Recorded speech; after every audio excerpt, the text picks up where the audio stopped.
Hi everybody, I'm Jack the Rambling Raconteur. I hope you're doing well. This is going to be a discussion of Friends and Heroes, the third book in Olivia Manning's great Fortunes of War sequence. It closes out the Balkan Trilogy, and which then picks up for books 4, 5, and 6, the Fortunes of War sequence in the Levant Trilogy. And I really enjoyed Friends and Heroes. I think it has all of the strengths of The Great Fortune in the Spoiled City. It has that really interesting, outsider's view of Eastern Europe and the Balkans, while also possessing a lived-in view of Romania in the first two books and then Athens, Greece in this book. And so it has those. It has that great sharp dialogue, that shuttlecock dialogue that Jane Austen is great with, where so much is said just by the characters. It's not a narrator necessarily saying it. But it adds another strength. Friends and Heroes adds another strength, which is we see the character of Harriet Pringle developing a new sense of self, a new sense of confidence, a new sense of interiority and purpose. And that really adds a different weight to the narrative, because so much of it, this book particularly is pretty much solely in her mind. Whereas other books had Prince Yakimov, like the sort of down on his heels, threadbare former Russian nobleman, when we were in his headspace throughout some of the earlier novels. This one we're really with Harriet Pringle, and so we really get to see her growing as a character in really cool ways. It was great to see, and of course so much of it is based on Olivia Manning's own experiences, that there seems to be this sense of Manning discovering this own confidence in how she looks at her younger self.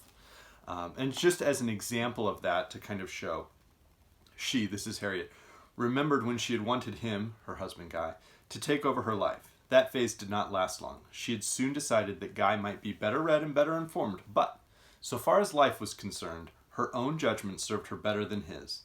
Guy had a moral strength, but it resembled one of those vast Victorian feats of engineering. Impressive, but out of place in the modern world. He had a will to believe in others, but the belief survived only because he evaded fact. Life as he saw it could not support itself. It had to be subsidized by fantasy. He was a materialist without being a realist, and that, she thought, gave him the worst of both worlds. And so I think that passage sort of reveals the type of consciousness we see from the character of Harriet in this book, and it is such a startling development from who she has been in the first two books across the trilogy. And I thought it was a very welcome one. I really appreciated that sort of new sense for her. Now, this book, another aspect of this book that's kind of interesting is the first two were set in Romania, in Bucharest. And now they have, of course, the Pringles, along with some other characters that they knew there in Bucharest, have fled to Athens, Greece. They've fled as World War II has, moved into southeastern Europe, and they've fled, Nazi Germany. And so they're there in Athens for a while, and we learn these tiny little details about that beginning aspect of World War II in Greece, how the Italians attacked and were sort of repulsed, and then the Nazis came down and sort of just rolled through Greece, and so this one adds a little bit more. If in the first two books there's this level of dread of we know what's coming, we know millions are going to die and millions more are going to be murdered, that all these terrible things are coming. Now it begins to feel much more immediate, because whereas in the other books it was happening elsewhere, but not the violence wasn't quite as localized. Here it begins the actual war is here. With the characters now, and so that lends a new dimension to the books as well. But there's also some really interesting aspects where I think while Manning was so excellent with the dialogue and across the series, here she's developing some other aspects of showing things, and so we have this passage. She watched him, not really listening. When he turned and found her eyes fixed so intently on him, he smiled in surprise. And she saw how this sudden, unself-conscious smile transformed his face.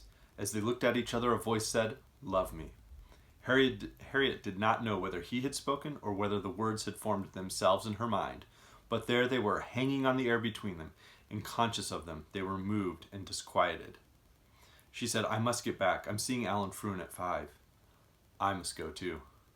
They returned as they had come, without speaking, but now their silence was luminous and unnervingly fragile.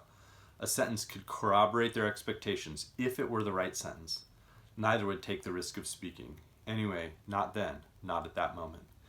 And so there are, there's a new complexity in the human relationships across the book, and it's just one I really appreciate. Later on, right at the end, as they're about to make one final flee to escape Greece and head down to Egypt, some of them start to reminisce and say, like, I once camped out at Marathon, and I woke up in the middle of the night and could hear swords banging against shields. And they have this reminiscence. Another one has had an experience of that in Edgehill. And someone shares a story from Ireland. And so there are these little stories and vignettes that pop up. We still, of course, have Guy Pringle running around. And he's, as I said, I appreciated Harriet's, confidence and consciousness advancing.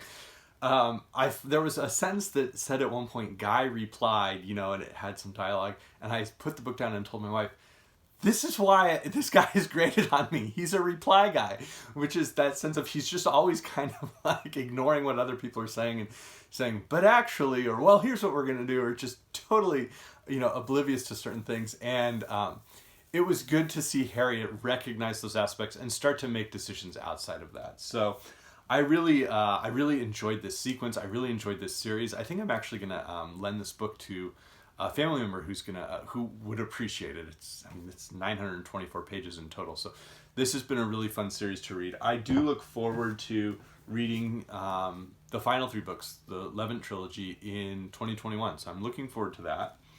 Of course, I keep thinking of the great spy novel, Blood of Victory by Alan Furst, which is set in Eastern Europe and kind of in many of the locales that the Balkan Trilogy picked up on. But since we ended up in Greece, I was reminded of Patrick Leigh Fermor, who has a fantastic travel writer, but he has a pair of books, Manny and then Roumeli, which are set, his sort of travel narratives set in Greece. Not so much Athens, but other areas.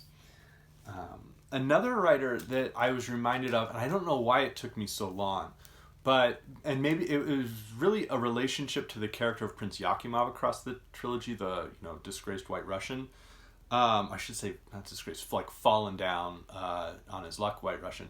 But that would be Irène Némorovsky, who famously wrote Suite Française, and she was a victim of the Holocaust and was murdered at Auschwitz, but had a number of great shorter works, including Snow and Autumn, The Ball, The Korolev Affair, that sort of show that same sort of Russian refugees during that period of like the between the wars. And of course, as this trilogy advanced and we see the Nazis overrunning Eastern Europe, and we know the Holocaust is coming, works like Isaac Bashevis Singer's Gimple the Fool and others show that side of the small rural Jewish villages that are decimated and in some cases wiped out, so that of course came to mind. And Library of America has a great Reporting World War II series that I've kind of just been thumbing through, looking at some of the early reports and journalistic accounts as I was, reading the Balkan Trilogy. So again, I highly recommend this. I think it's fantastic. I was finishing it in part because I wanted to finish it, but also because with the Reindeer Readathon, one of Santa's reindeer is Dancer, and they were like, well, for a dancing partner, you get a sequel. So I wanted to, finish out a great work with its sequel. But I also have my dancing partner shirt. This is my wife's. These are quotes from the National Lampoon's Christmas Vacation movie from the Yuppies. So we wear these every year at our Christmas party, which would normally be either this coming weekend or next weekend, but won't be happening this year. So we'll just have a very small party of 4 at our house. So let me know if you've read Olivia Manning's work.